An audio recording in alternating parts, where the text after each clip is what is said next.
Hi everyone, welcome to the channel. मैं हूँ स्मृति और आज हम लोग करने वाले हैं BPSC 109। इसका कल मेरा पेपर है तो मैंने इसे 1 पेज में बनाया है, as you can see. So I thought to share with you guys, ठीक है, ताकि आपको भी हेल्प मिले if you get it. So अच्छी बात है अगर आपको मदद मिलती है इससे तो मैंने सोचा कि let's share with you guys.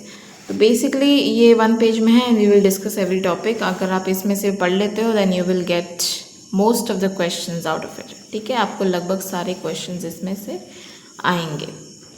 तो सबसे बेसिक चीज़ है व्हाट इज़ पॉलिटिकल कल्चर। सबसे पहला चैप्टर हमारा यही है, unit 1 political culture. Political culture basically देखो, ज़्यादा इसमें मतलब आपको टेंशन नहीं लेना है कि ये कौन सा वर्ड पूछ दिया। कल्चर मालूम है ना, कल्चर मतलब क्या होता है, लोग अपने आइडियाज़ को और मोरल वैल्यूज़ को और वो जहाँ रहते हैं या जो बिलीफ रखते हैं ये सब चीज़ों को ज़्यादा मानते हैं। तो पॉलिटिक में इसका इन्वॉल्वमेंट को ही हम कहते हैं पॉलिटिकल कल्चर। बेसिकली ये क्या करता है, बेसिक आइडियाज़, वैल्यूज़ और एटीट्यूड्स जो है सोसाइटी के, उनको मतलब कि पॉलिटिक्स में कनेक्ट करता है, तो that is called as political culture. Basically इसका अप्रोच क्या है कि लोग बिलीव कर रखते हैं अपने आर्ट, एथिक्स पे, मोरल्स पे और लॉज पे, अपने खुद के ट्रेडिशंस पे और बाकी सारी चीज़ें जो उन्हें मतलब कि सर्वाइवल के लिए उनके लिए बहुत ज़रूरी है। तो उनका ही बेसिकली ये इम्पोर्टेंस है, मतलब इम्पॉर्टेंट रोल प्ले करता है उसमें ये सब चीज़ें उनके सर्वाइवल में। तो यही वो अप्रोच रखते हैं, ठीक है, यही बिलीव होता है उनका। जैसे एग्जाम्पल के तौर पे आप इन दो टॉपिक्स को दे सकते हो कि एक USA हो गया, एक ब्रिटेन हो गया। जैसे USA और ब्रिटेन दोनों के अंदर क्या है, यूनिक पॉलिटिकल सिस्टम, कल्चर। दोनों के अंदर अलग अलग पॉलिटिकल कल्चर होते हैं पर दोनों के अंदर डेमोक्रेसीज है, ठीक है। तो इसको अच्छे से समझना। देखो मैंने अभी क्या बताया कि पॉलिटिकल कल्चर जो होता है बेसिकली क्या होता है, बिलीफ और आइडियाज़ जिस पे पॉलिटिक्स चलती है, ठीक है। और इसका एक एग्जाम्पल आप अच्छा सा दे सकते हो, वो है USA का और ब्रिटेन का। USA और ब्रिटेन दोनों डेमोक्रेटिक है, ठीक है, दोनों के अंदर डेमोक्रेसी है, पर इनमें ना इनके पॉलिटिकल कल्चर में थोड़ा सा डिफरेंस है। क्या है कि USA क्या समझता है, खुद को डेमोक्रेसी का मतलब मानता है कि उसके पास कॉन्स्टिट्यूशन लिखी हुई होनी चाहिए और उसके अंदर 2 पॉलिटिकल पार्टीज़ हैं, ठीक है। तो USA में क्या है कि कॉन्स्टिट्यूशन लिखा हुआ है और उसमें 2 पॉलिटिकल पार्टीज़ भी हैं जो इन्वॉल्व होती हैं कोई भी इलेक्शन या गवर्नमेंट बनाने के अंदर, ठीक है। इतना बात समझ आ गया। ब्रिटेन में क्या है ना, वो भी डेमोक्रेटिक है, ऐसा नहीं है कि वो मतलब कि अपने आप को डेमोक्रेटिक नहीं मानता, but they are also democratic. पर उनमें क्या है ना कि उनके पास रिटन कॉन्स्टिट्यूशन नहीं है। ये थोड़ी अजीब सी बात हो गई। पता है क्यों? क्योंकि इनका पॉलिटिकल कल्चर कहता है कि भाई हमें पुराने जैसे लोग रहते थे वैसे ही रहना है, यानी कि पहले मोनार्की चलती थी उसी टाइप से चलेगी और जो हमारी हिस्ट्री में जो कल्चर में चीज़ें हैं उसे हम बचाएंगे, प्रिजर्व करेंगे। यानी वो नई चीज़ों को, यानी जैसे डेमोक्रेटिक चलती है गवर्नमेंट, उस टाइप की चीज़ों को एडॉप्ट नहीं करना चाह रहे हैं, बट स्टिल वो अपने आप को डेमोक्रेटिक कहते हैं क्योंकि वहाँ पर भी इक्वालिटी ये सब चीज़ें हैं, ठीक है। तो इन दोनों के पॉलिटिकल कल्चर के बिलीव्स को आप समझ रहे हो डिफरेंस कितना है। हाँ, तो USA का डिफरेंस आप देख रहे हो कि यहाँ पे पार्टीज चलती है पर ब्रिटेन में मोनार्की चलती है, ताकि वो अपने खुद के हिस्ट्री के कल्चर्स को प्रिजर्व कर सके, मतलब पुराने टाइम के, ठीक है। तो आप इस टाइप के छोटा सा एग्जाम्पल को भी इसमें लिख सकते हो। जब अभी जैसे क्वेश्चन में पॉलिटिकल कल्चर, 1 मिनट, जैसे यहाँ पे देखो इस क्वेश्चन में कैसे दिया है, एक्सप्लेन करना है पॉलिटिकल कल्चर को और अप्रोच जिसमें हम कंपैरेटिव पॉलिटिक्स को समझ सकें, ठीक है। ये दिसंबर के पेपर का है और जून में देखो कैसे दिया है।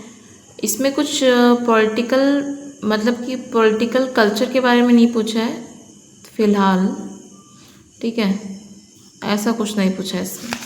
तो हम इसको देखेंगे पॉलिटिकल कल्चर और उसके कंपैरेटिव पॉलिटिक्स, ठीक है। तो आपको जब भी पॉलिटिकल कल्चर, बेसिकली क्या है, पॉलिटिकल कल्चर के बारे में आए ना तो आप थोड़ा मीनिंग लिख दो, डेफिनेशन लिख दो और 2 एग्जाम्पल लिख दो।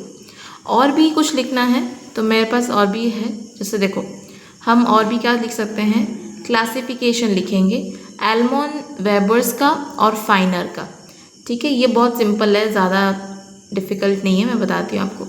एल्मोन weber classification PSP,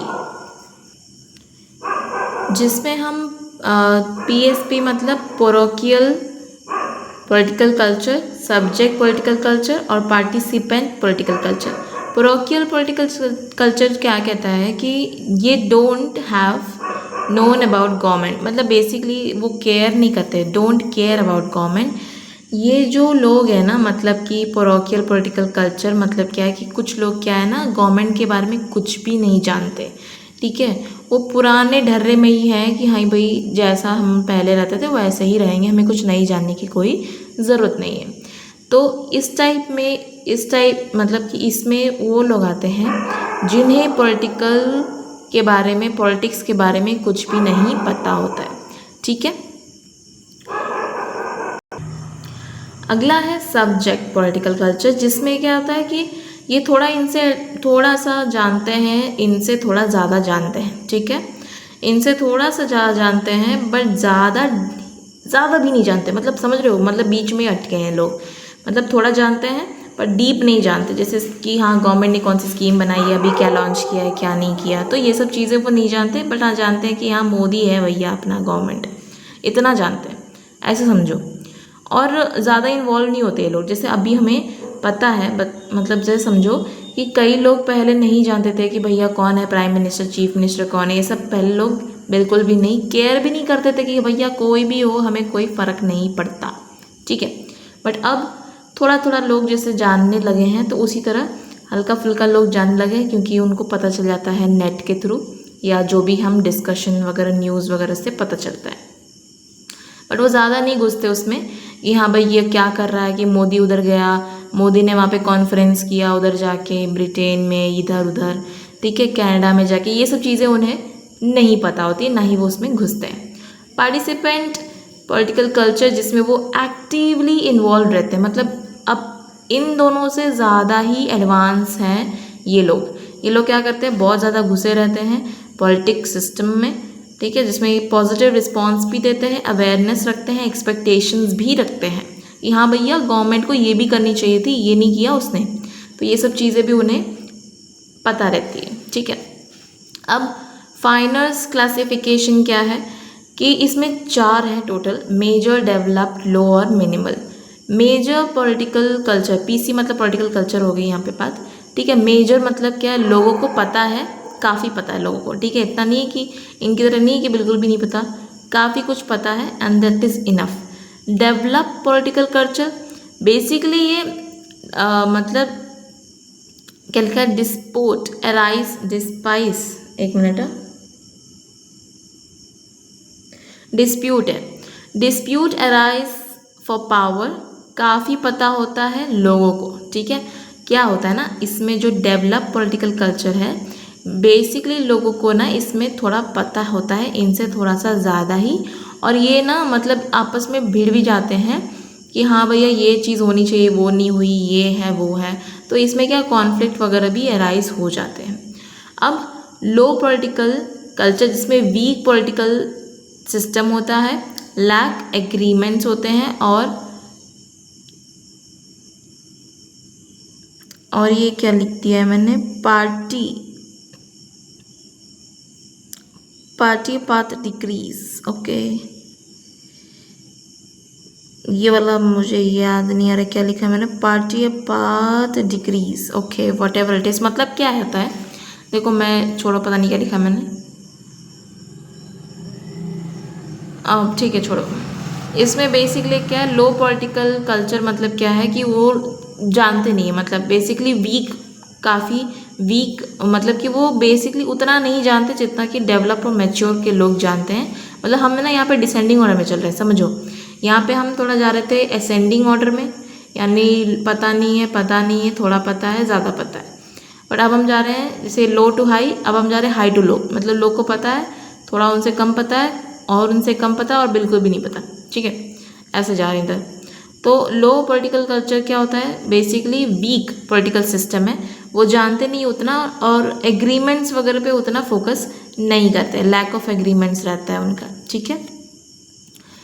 okay, next क्या है, minimal political culture, basically no strong public opinion, मतलब कि लोगों का बिल्कुल भी पार्टिसिपेशन रहता ही नहीं है, समझो बहुत ही कम रहता है, ठीक है।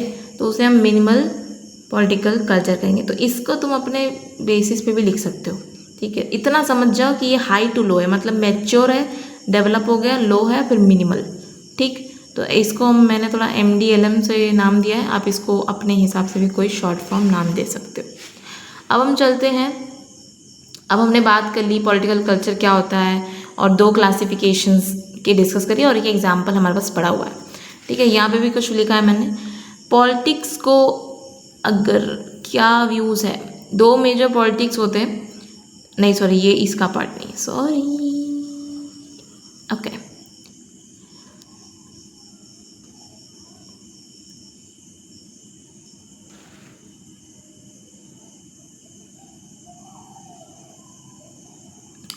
ठीक है, तो यहाँ पे पॉलिटिकल कल्चर के बारे में ही मैंने लिखा है, बेसिकली पॉलिटिक्स को लेकर व्यूज़ क्या होते हैं, तो हमने ऑलरेडी बात कर ली, आइडियाज़, वैल्यूज़, एटीट्यूड्स वगैरह को लेकर चलना पड़ता है, ठीक है। तो ये हो गई बात हमारी, ये इसका पार्ट नहीं है, सॉरी ये इसी का पार्ट है, ये मिटा दे रहे लाइन इसमें से, ठीक है। अब चलो, अब बात करते हैं पॉलिटिकल मॉडर्नाइजेशन के बारे में। पॉलिटिकल मॉडर्नाइजेशन मतलब क्या होता है, मॉडर्नाइजेशन मतलब डेवलपमेंट, एक तरह से समझो, मतलब पहले जो इंसान था अब वो मॉडर्न हो गया, तो मॉडर्न का मतलब क्या, चेंज, ठीक है। तो बेसिकली क्या है, मेक ओवर ऑफ पॉलिटिक्स, जैसे न्यू, ओल्ड से न्यू शिफ्टिंग में ओल्ड से न्यू शिफ्ट हुआ है, तो उसे हम कहते हैं पॉलिटिकल मॉडर्नाइजेशन, गेटिंग मॉडर्न, ठीक है। और पुरानी चीज़ों को छोड़ दिए उसने, अननोन से नोन बन गया, मतलब पहले लोग को कुछ नहीं पता होता था, अब लोग को सब पता है कि भैया पॉलिटिक्स क्या कर रही है, गवर्नमेंट किधर जा रहा है, गवर्नमेंट कर रहा है कि नहीं कर रहा, उसने कौन सी स्कीम निकाली है लोगों के लिए, कौन सी नहीं निकाली, कौन सी करनी चाहिए, कौन सी नहीं की, ये सब चीज़ें सब कुछ लोगों को पता रहता है आज के टाइम पे। That is called as modernisation, लोग मॉडर्न हो गए हैं। और पॉलिटिक्स भी मॉडर्न हो गई है। अब वो कैसे मॉडर्न हो गई है वो समझेंगे, पॉलिटिक्स कैसे मॉडर्न हो रही है। बेसिकली 1950s में ये सब काम हो गया पॉलिटिकल मॉडर्नाइजेशन का। कैसे कि पीपल ना बात करते थे भैया थोड़ा हमें मॉडर्न बनना पड़ेगा, हमें कुछ पता नहीं चलता कि भैया गवर्नमेंट को, जिस गवर्नमेंट को हमने सेलेक्ट किया वो कर क्या रही है, ठीक है। तो लोग ना मतलब धीरे धीरे उनके अंदर दिमाग आ गया कि भैया हमें मॉडर्न बनना होगा। तो इवैल्यूएशन कैसे हुआ, देखो जब वर्ल्ड वॉर 1 हुआ, ठीक है, जब वर्ल्ड वॉर 1 हुआ तो जो USA था वो चाहता था कि आज के टाइम पे जैसे मॉडर्नाइजेशन चल रही है दुनिया में, उस टाइप से सभी नेशंस में मॉडर्नाइजेशन चले, यानी लोग के अंदर डेमोक्रेसी की बात आए, कम्युनिस्ट जो आइडियोलॉजी थी वो ना रहे, लोग इसमें बदले ना, क्योंकि USSR मतलब कि बेसिकली जो रशिया था उस टाइम का, रशिया जो था वो आइडियोलॉजी लेके चल रहा था कम्युनिस्ट का, ठीक है। और ये USA नहीं चाहता था, तो वो चाहता था कि मॉडर्नाइजेशन बने, पर ऐसा नहीं हुआ ज़्यादा टाइम तक, ठीक है। बाद में हुआ जब लोग को अपने से पता चलने लगा नेशंस को कि हमें मॉडर्न बनना है, ठीक है। तो इतना समझ आ गया आपको, USA चाहता था डेवलप करना बाकी नेशंस को, और वो चाहता था कि बाकी जो नेशंस है वो कम्युनिस्ट में ना बदले। तो यहाँ से ये सब आइडिया आया है बाद में नेशंस को कि हमें मॉडर्न बनना है, ठीक है। तो इसमें बेसिकली क्या है, changes in west world, basically जो वेस्ट वर्ल्ड था, वेस्टर्न जो नेशंस थे उसमें चेंजेस आई साइंस टेक्नोलॉजी के थ्रू, ठीक है। और ये थोड़ा सा मतलब टाइम लग गया इसमें काफ़ी, बट आया ज़रूर, समय लगा बट आया ज़रूर, ठीक है। क्रिटिक्स मतलब इसके अपोजिशन में जो लोग क्या कहते हैं, पॉलिटिकल जो प्रोसेस है focus on only the western countries, ठीक है। मतलब वो कहना चाह रहे हैं, पूरी दुनिया क्या कह रही है कि भाई तुम पॉलिटिकल जो मॉडर्नाइजेशन है वो खाली वेस्टर्न में चला रहे हो, हमारे ईस्टर्न का क्या होगा, नॉर्दर्न और साउदर्न इन सब का क्या होगा, खाली वेस्टर्न के लोग ही पॉलिटिकल मॉडर्नाइजेशन में चले जाएंगे तो हम लोग नहीं कुछ कर पाएंगे, इस टाइप का मतलब लोगों के अंदर क्रिटिक्स था। हम लोग नहीं, मतलब उनके अंदर था कि ये सिर्फ वेस्ट में ही चल रहा है ना, बाकी जगह पे नहीं। तो ये ऐसा बोलने का मतलब था इनका। ओके, अब हम चलते हैं नेक्स्ट टॉपिक पे, जिसे हम कहेंगे पॉलिटिकल डेवलपमेंट। अब ये इसी के अंदर का रिलेटेड टॉपिक है, तो हमने इसके साइड में लिखा है। पॉलिटिकल डेवलपमेंट बेसिकली क्या है कि Nations having economic social development will have democracy. ये क्या कहता है कि जो कंट्री के पास इकोनॉमिक सोशल डेवलपमेंट होगा उसी के पास ही डेमोक्रेसी आएगी। ठीक है, समझो बात। डेवलपमेंट अगर इकोनॉमिक मतलब पैसे में प्रॉपर डेवलपमेंट होगा, ठीक, तो और सोशल डेवलपमेंट मतलब लोगों के बीच में सहमति, उनके बीच में डिस्कशंस और रूल्स बनाना, ये सब अगर ये सब सहमति प्रॉपर सब में होगी तभी डेमोक्रेसी उसमें चल पाएगा, वरना डेमोक्रेसी नहीं चल पाएगी। तो पॉलिटिक्स डेवलप कैसे हुई, यही बात है।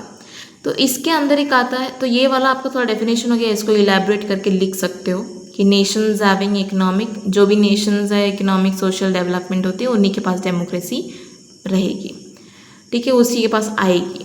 पॉलिटिकल डेवलपमेंट के अंदर डिपेंडेंसी थ्योरी, अभी देखो समझो बात, ये इसने कहा कि इकोनॉमिक सोशल डेवलपमेंट जिसमें आएगी उसी के पास डेमोक्रेसी होगी। ठीक है, पर डिपेंडेंसी थ्योरी क्या है कि इनका अपोजिशन पार्टी, समझो डिपेंडेंसी थ्योरी इनको अपोज करता है, कहता है कि भैया दो स्टेट्स होते हैं, एक होता है कोर, दूसरा है पेरीफेरी।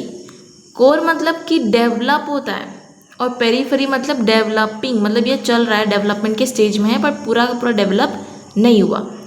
ठीक, जैसे अपना इंडिया है और भी कुछ कंट्रीज़ हैं, और ये जैसे कोर मतलब जैसे यूएसए हो गया, ये सब डेवलप कंट्री है। अब ये कह रहा है कि ये दोनों आपस में इंटरडिपेंडेंट होते हैं, ये तो बात सच है। कैसे यूएसए अपना इंडिया से कैसे मतलब इंटरकनेक्टेड कैसे है, देखो ये छोटा सा मैंने यहाँ पे फ्लोचार्ट बनाया है ताकि समझो। ये पी है मतलब पेरीफेरल हो गया, सी मतलब हो गया कोर। तो पेरीफेरल क्या, देखो समझो कोर जो है, ठीक है, इंडिया समझो कि ये इंडिया है, ये यूएसए है। यूएसए क्या कर रहा है, यूएसए चीज़ों को मैन्युफैक्चर कर रहा है, ठीक है, चीज़ों को बना रहा है, ये सब चीज़ें कर रहा है, पर इसका जो है कुछ पार्ट मतलब कुछ जो भी चीज़ वो, मान लो ये कंप्यूटर बना रहा है, समझो एग्जाम्पल के तौर पे कंप्यूटर बना रहा है, पर कंप्यूटर के कुछ पार्ट्स ये उठा के इंडिया से ले रहा है, यहाँ से ले रहा है, और उसके बाद कंप्यूटर बना के वापस इंडिया में बेच रहा है। मतलब समझ रहे हो, मतलब कि रिसोर्सेज वगैरह ये लोग जो है कोर, जो डेवलप कंट्री है, रिसोर्सेज और नेचुरल रिसोर्सेज ये सब चीज़ें क्या करती है, पेरीफेरी कंट्री से लेती है और उसके बाद इसे मैन्युफैक्चर करके वापस से इसे डेवलपिंग कंट्रीज़ में बेच देती है। तो ऐसे ही बेच देती है, ऐसे ही काम होता है, मतलब इनके बीच में ऐसे ही इंटरलिंक बना रहता है, ये बोलने का मतलब था इसका। और कह रहा है, और भी क्या क्रिटिक्स कर रहा है ये कि ये ना मतलब ये जो चीज़ें हैं, जो डिवाइडिंग ऑफ टू ग्रुप्स, ये बेसिकली क्या करता है, एक नए क्लास को जन्म देता है जिसे हम बुर्जुआस कहते हैं।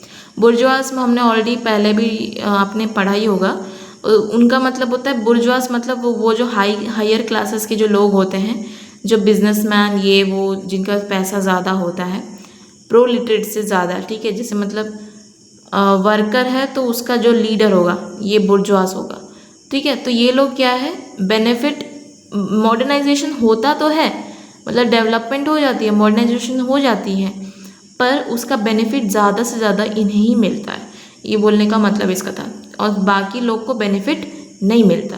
तो मतलब आप कितना भी डेवलपमेंट कर लो, पॉलिटिकल डेवलपमेंट कर लो, इकोनॉमिक सोशल डेवलपमेंट कर लो, पर बेसिकली प्रॉब्लम ये है कि ये खाली बुर्जुआस की ही अंदर डेवलपमेंट आएगी। जो मतलब लो क्लास लोग हैं, लो क्लास जो लोग हैं उनके अंदर डेवलपमेंट नहीं आएगी, वो और नीचे चले जाएंगे, ये बोलने का मतलब इसका था, ठीक है, क्योंकि ये वाले लोग इन्हीं का इस्तेमाल करके और आगे बढ़ेंगे। ओके, तो आपके अंदर एक छोटा सा यहाँ पे टू स्टेट पेरीफेरल में इसको बना सकते हो, बनाना है मतलब ये समझने के लिए आप इसको पूरा एक्सप्लेन कर सकते हो आधे पेज में, एक पेज में अच्छे से। तो that depends on you how much you can write.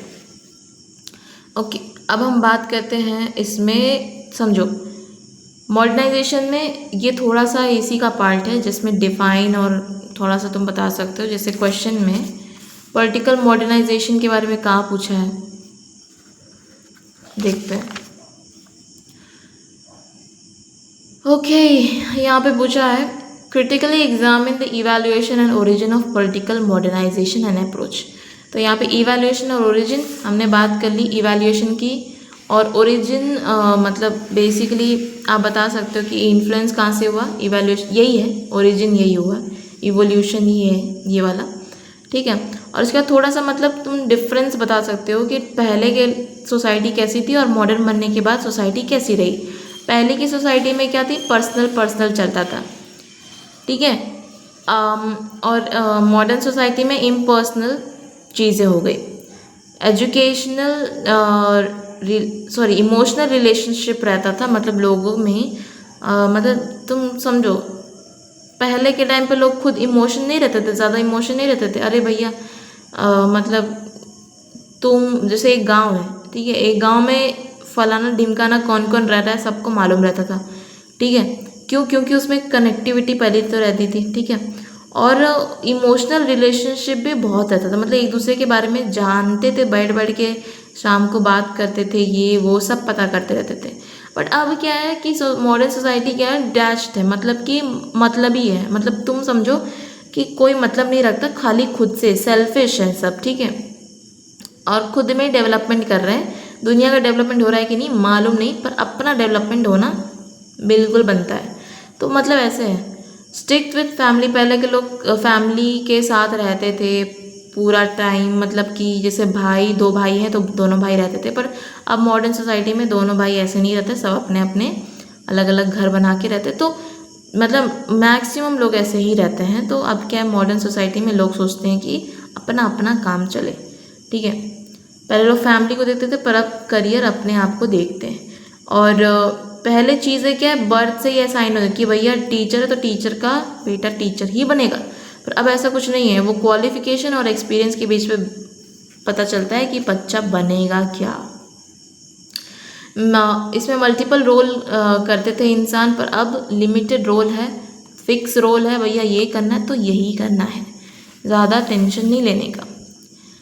Okay, तो हमने मतलब फर्स्ट ब्लॉक अपना पूरा यहाँ तक कवर कर लिया। ये अपना फर्स्ट ब्लॉक है जिसमें कल्चर, मॉडर्न और डेवलपमेंट के बारे में बात हुई है, ठीक है। यहाँ पे एक छोटा सा मैंने जो एक ब्लॉक दिया है डेवलपमेंट स्टेट, ये थोड़ा बाद का है तो उसको बाद में डिस्कस करेंगे। अब आ जाते हैं सेकेंड ब्लॉक पे, पॉलिटिकल पार्टीज। पॉलिटिकल पार्टी पहले भी हमने कुछ यूनिट्स वगैरह में पढ़ा है। पॉलिटिकल पार्टीज़ बेसिकली वो ग्रुप ऑफ पीपल होती हैं जो अपनी एक जैसे आइडियाज़ को शेयर करती हैं और उसके बाद कंट्री को रन करती हैं, ठीक है। और कंट्री के इश्यूज़ को सॉल्व करती है, साथ ही साथ कुछ गोल्स लेके चलती है और लोगों को भी एजुकेट करती है कि भैया गवर्नमेंट है क्या, क्या कर रही है गवर्नमेंट, क्या नहीं करना चाहती है, लोगों से क्या एक्सपेक्ट करती है और लोग कैसे उसकी मदद कर सकते हैं, और बेसिकली गवर्नमेंट होती क्या है, क्या कर रही है, हर चीज़। मतलब बेसिकली ये सब चीज़ें पॉलिटिकल पार्टीज़ के अंदर आती है। ग्रुप ऑफ पीपल हैं जो ये सब चीज़ें कर रहे हैं। फंक्शन क्या है, पॉलिटिकल पार्टीज़ का फंक्शन क्या होता है? फंक्शन है पहले तो ऑफिशियल्स को सेलेक्ट करना, उसके बाद आइडियाज़ को क्रिएट करना, रूल्स बनाने, उसके बाद अगर जो उनकी क्रिटिसाइज मतलब होती है तो उसे समझना कि भैया क्यों लोग कर रहे हैं ऐसा, ठीक है। फंक्शंस क्या है पॉलिटिकल पार्टी का कि क्रिटिसाइज अगर कोई करता है तो उसे चेक करना है कि क्यों कर रहा है और उसे वापस ठीक करना है। फिर लोगों को एजुकेट करना कि पॉलिटिक्स होती क्या है, और गवर्नमेंट और सिटीजन्स के बीच में रिश्ता बनाए रखना, ठीक है। गवर्नमेंट को सिटीजन्स को खुश करने के लिए लॉज बनाने हैं, रूल्स बनाने हैं, स्कीम्स बनाने हैं, सिटीजन्स फिर इनको वोट देगा, उसके बाद फिर से गवर्नमेंट बनेगी, हेल्प करो सिटीजन्स को, फिर वोट दो, हेल्प करो। तो ऐसे पूरा साइकिल चलता है, रिलेशनशिप चलेगा। अगर एक कोई भी रिलेशनशिप बनाने में एफर्ट बंद कर दिया तो अगला वाला भी छोड़ देगा, ठीक है। अगर गवर्नमेंट स्कीम्स वगैरह नहीं बनाएगी, जो बनी है तो 5 साल बाद फिर से इलेक्शन होगा तो ये इसको थोड़ी चुनेगी, दूसरे गवर्नमेंट को चुनेगी। तो इसलिए लोग को रिलेशनशिप बना के रखना पड़ता है। अब इसमें एक इम्पॉर्टेंट क्वेश्चन आती है कि डेमोक्रेटिक और नॉन डेमोक्रेटिक पॉलिटिकल पार्टीज़ में कैसे वो डील कर रही है। जैसे क्वेश्चन है यहाँ पे, देखो ये है इधर, explain the role of political parties in democratic and non democratic political system. ठीक है, पॉलिटिकल पार्टीज डेमोक्रेटिक में क्या करती है? देखो डेमोक्रेटिक मतलब नाम से समझ आ रहा है उसके पास डेमोक्रेसी गवर्नमेंट है, पर नॉन डेमोक्रेटिक नॉन गवर्नमेंट होगी, समझो। ठीक है, चलो तो पहला है डेमोक्रेटिक में इलेक्शंस होते हैं, गवर्नमेंट को बनाने के लिए पहले इलेक्शन होगी, फिर इलेक्शन होगा तो फिर गवर्नमेंट बनेगा, तो फिर लोगों को पॉलिटिक्स के बारे में समझाया जाता है। ठीक है, कैसे समझाया जाता है? एजुकेशन के थ्रू, न्यूज़ के थ्रू, मीडियाज़ के थ्रू, इस तरीके से लोगों को एजुकेट किया जाता है कि बेसिकली पॉलिटिक्स क्या है। अभी हम लोग जो इतना ये सब महाभारत पढ़ रहे हैं, क्यों पढ़ रहे हैं? ताकि हमें पता चले कि भैया पॉलिटिक्स क्या होती है और क्या काम कर रहा है, मतलब गवर्नमेंट करता क्या है, ये सब हम इसलिए पढ़ते हैं। इसलिए ये जो कॉन्सेप्ट हो रहा है ये अभी हम लोग यही कर रहे हैं, एजुकेट कर रहे हैं अपने आप को पॉलिटिक्स के बारे में। और बेसिकली गवर्नमेंट ने रूल भी बना दिया है ऐसा कि भैया अब पॉलिटिकल साइंस अगर तुम कर रहे हो तो तुमको ये पढ़ना है, तो समझ आ रहा है। ठीक है, अब अपोजिशन पार्टी है। ठीक है, अपोजिशन, अब कोई गवर्नमेंट बनता है तो उसका एक अपोजिशन पार्टी भी होता है, वो भी हेल्प करता है, मतलब वो क्रिटिसाइज़ करेगा ना भैया कि हाँ भैया तुमने ये रूल बनाई है, ये वाली रूल काम नहीं कर रही, तो ये सब चीज़ें क्या करेगा? डेमोक्रेटिक मतलब डेमोक्रेसी में हेल्प करता भी है, एक तरह से वो पार्ट ऑफ द डेमोक्रेसी है। फिर मॉडर्नाइजेशन हो गया, स्टेबलाइजेशन। ठीक है, डेमोक्रेसी रहेगी तो धीरे धीरे डेवलपमेंट करेगी, तो लोगों के पास मॉडर्नाइजेशन आएगा, लोगों को समझ आएगा पॉलिटिक्स क्या है, क्या कर रहा है, क्या नहीं कर रहा, फिर धीरे धीरे एक चीज़ें स्टेबल हो जाएगी। ठीक है, अब नॉन डेमोक्रेटिक में क्या होती है? Treat to government, basically one party system चलता है उसमें, मतलब ऐसा कुछ नहीं है जैसे यहाँ पे चल रही थी ना इलेक्शन वगैरह पर, ऐसा कुछ नहीं है, डायरेक्ट गवर्नमेंट बन जाती है, एक ही पार्टी रहती है। एग्जाम्पल समझ लो चाइना। ठीक है, कोई प्राइवेसी नहीं है लोगों की और कोई इंडिपेंडेंस नहीं रहती, डिक्टेटरशिप चलता है, डेवलपमेंट तो बहुत होती है पर कोई इंडिपेंडेंस नहीं होती लोगों के लिए। ठीक है, तो इसको हम समझ चुके हो आप। एक दो तरह से एग्जाम्पल है, एक इसमें भी दे दो ना, इंडिया दे दो, यूएसए दे दो, तो इस टाइप के दो चीज़ें पॉलिटिकल पार्टीज़ के अंदर रहती है। अब इतना क्लियर हो गया, अब आ जाते हैं नेक्स्ट यूनिट पे, दैट इज़ पार्टी सिस्टम।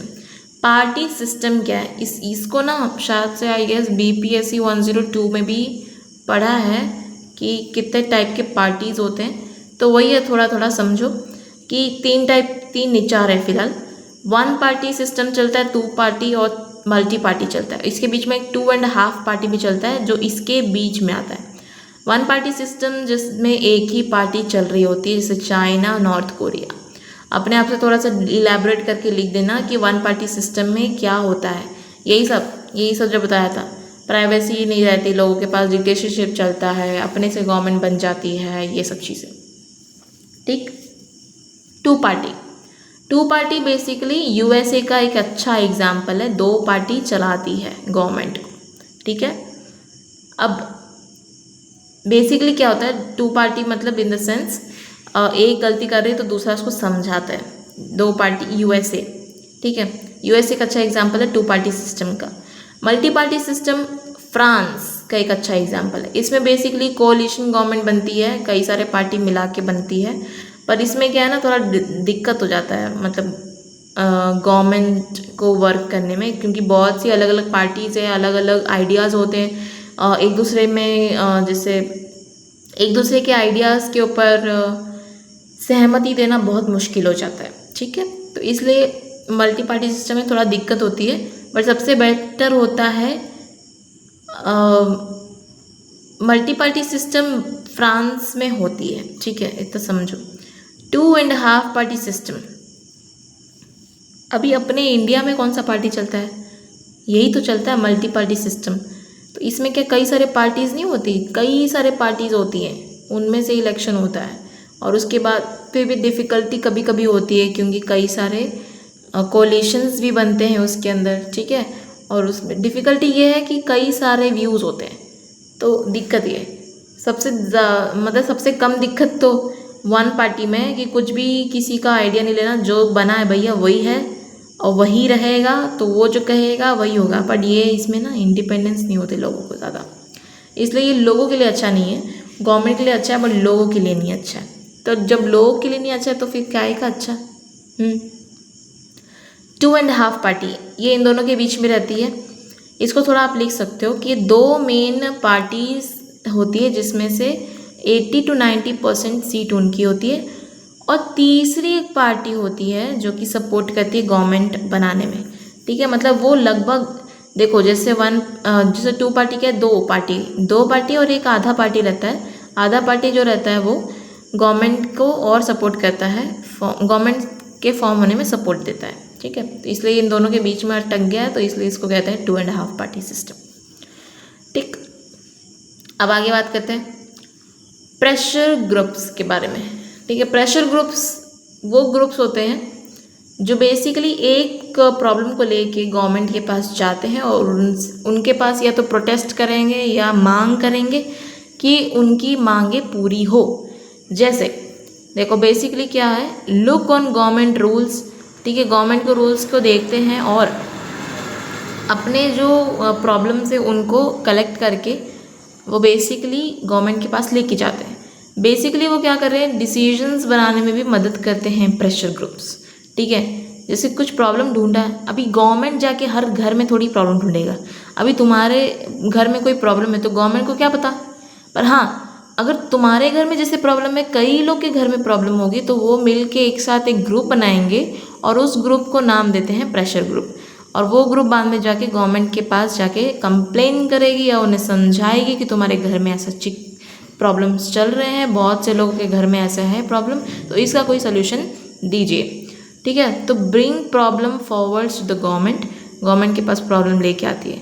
ये पॉलिटिकल जो प्रेशर ग्रुप्स क्या फोकस करती है, पॉवर्टी, मतलब कई फोकसेस होते हैं, ऐसी बात नहीं है, पर लोकल एरिया में क्या फोकस रहता है, पॉवर्टी का, वायोलेंस का और कुछ इश्यूज़ का भी। ठीक है, और मान लो कहीं फ्लड आ गया तो उसका भी लेके चलते हैं लोग।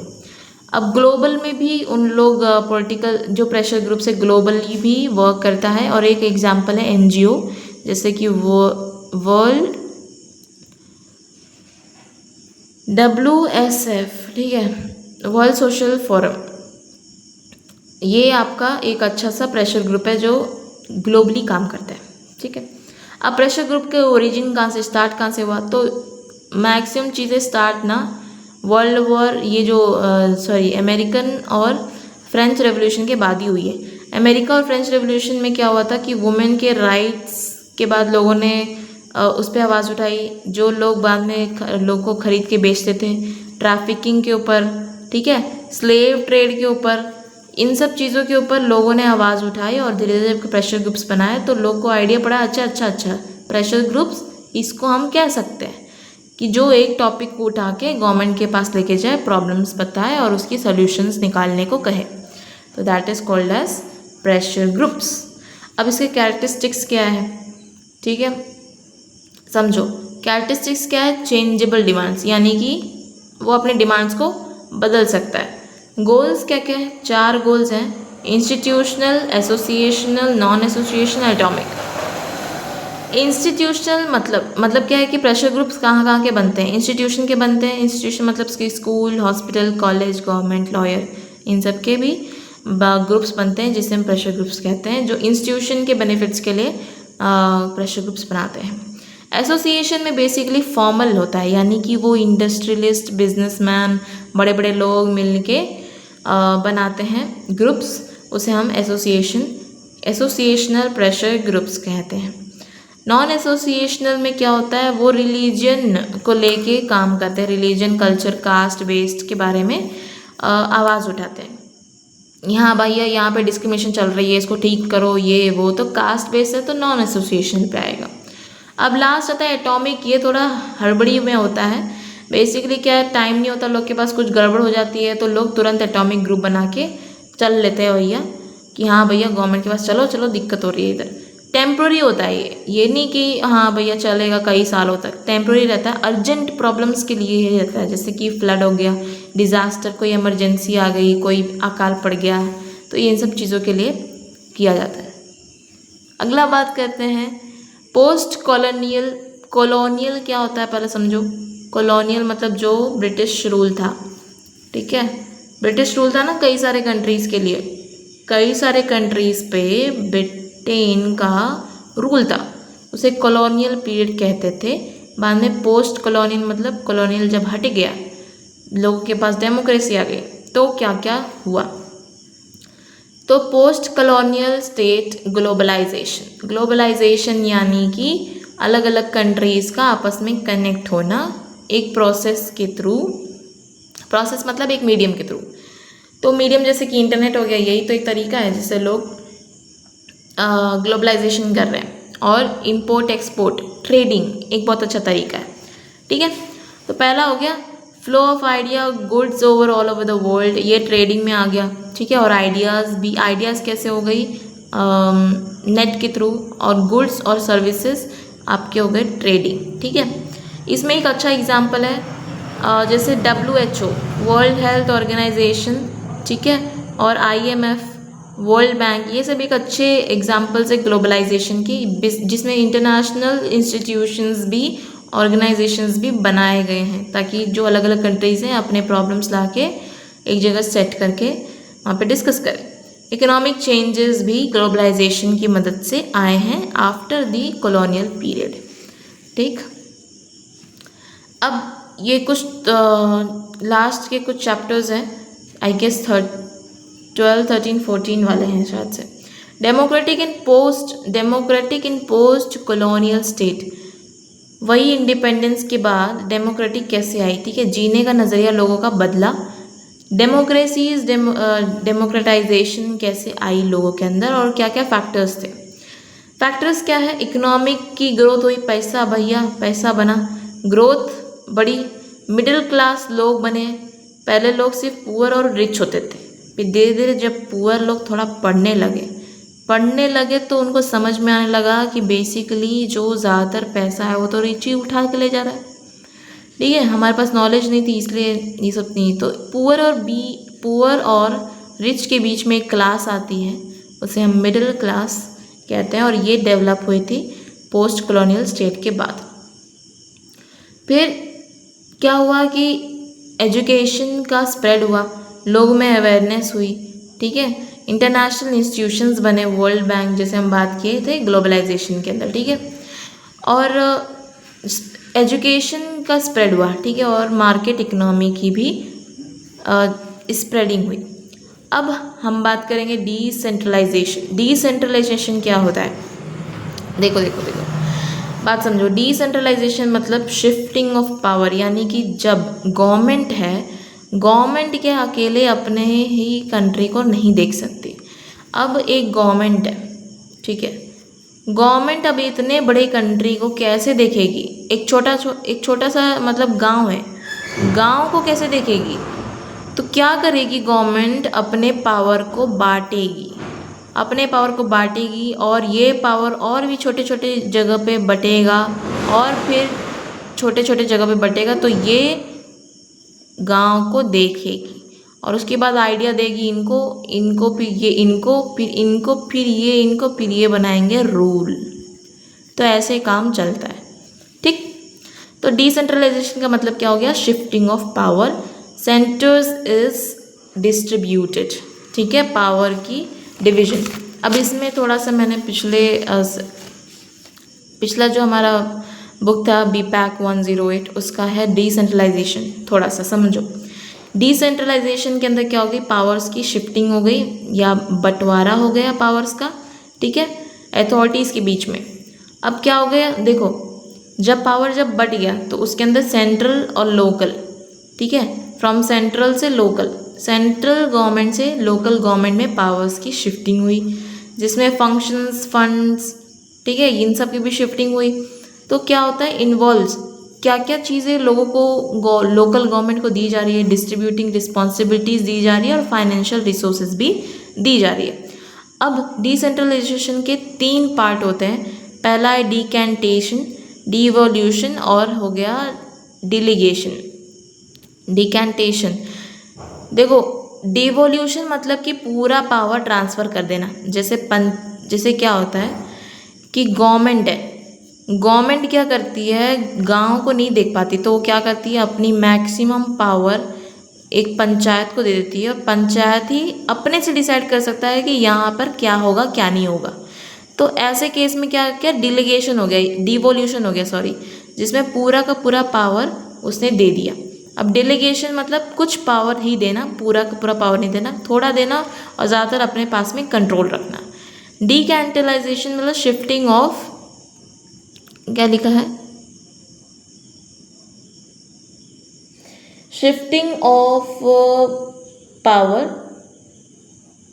ठीक है, थोड़ा पावर शिफ्ट करना, शिफ्ट ऑफ पॉलिटिकल पावर, ठीक है, बाय गवर्नमेंट। तो ये हो गया अपना डिसेंट्रलाइजेशन, ठीक है। डिसेंट्रलाइजेशन के बारे में आप अच्छे से लिख सकते हो और ये भी लिख सकते हो कि जब ये पावर बटी थी तो उसमें 2 टाइप आ गए थे, जब 73rd अमेंडमेंट हुआ था और 74th अमेंडमेंट हुआ था। 73rd में पंचायत बनी थी और 74th में ये पंचायत ना लोकल लोगों के लिए थी, पर अर्बन लोगों के लिए भी बनी, पर उसे पंचायत नहीं, हम म्यूनसिपाल्टीज़ कहते हैं, ठीक है। यहाँ पे शायद लिखा है मैंने,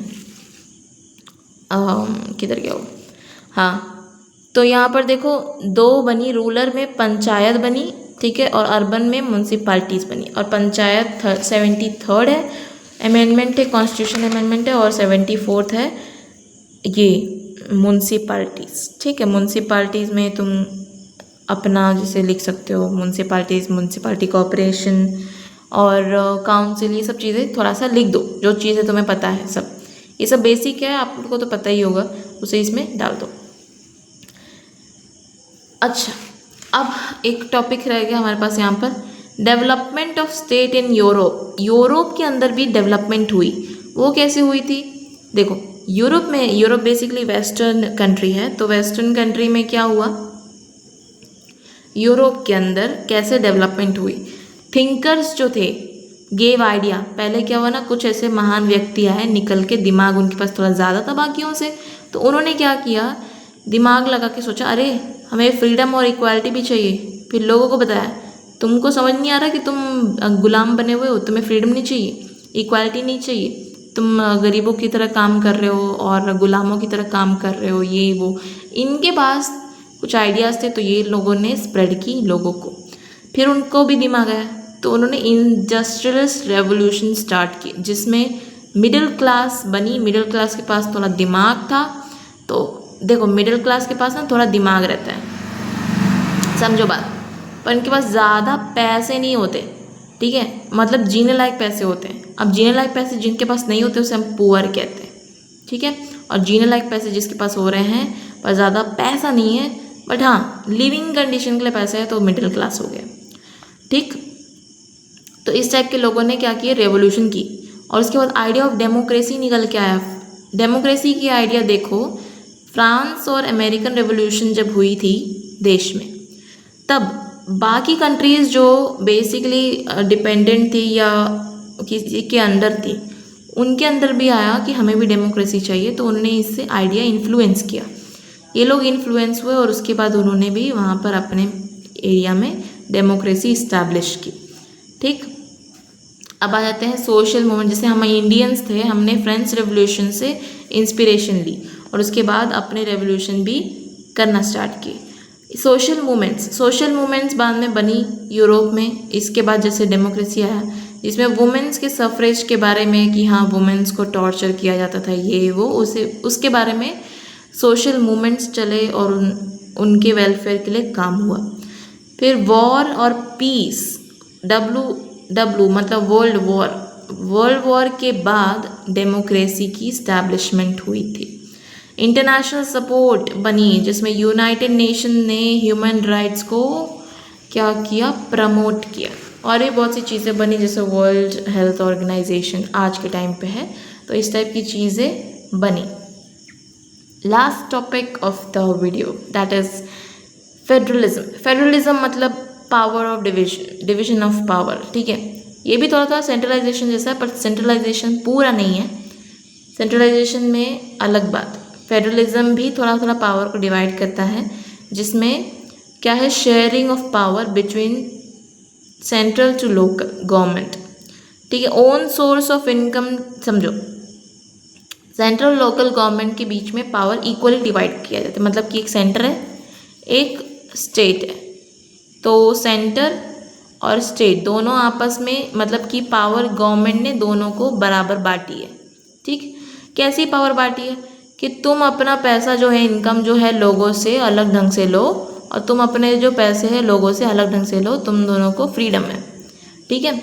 अब ये पैसे लेने का तरीका मतलब क्या है, टैक्स। लोगों से टैक्स कैसे लेना है वो तुम पे डिपेंड करता है। खुद के सोर्सेज बनाओ, इनकम सोर्सेज खुद के बनाने को कहा है, और इक्वल पावर आपस में दी गई है।